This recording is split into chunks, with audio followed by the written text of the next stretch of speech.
You ask Tiger to calculate. This deals with linear inequalities with one unknown. The final result is z equal or smaller than -1. Let's solve it step by step.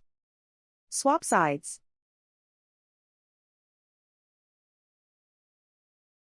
Group all constants on the right side of the inequality. Subtract 2 from both sides.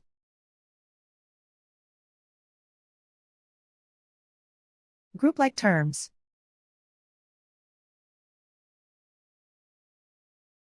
Simplify the arithmetic.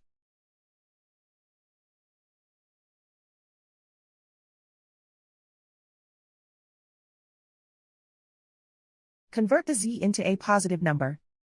Multiply both sides by -1.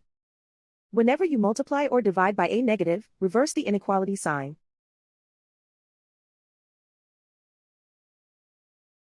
Remove the ones.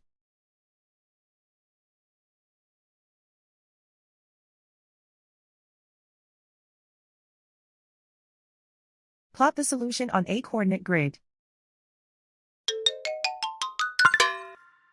And so the final result is z equal or smaller than -1.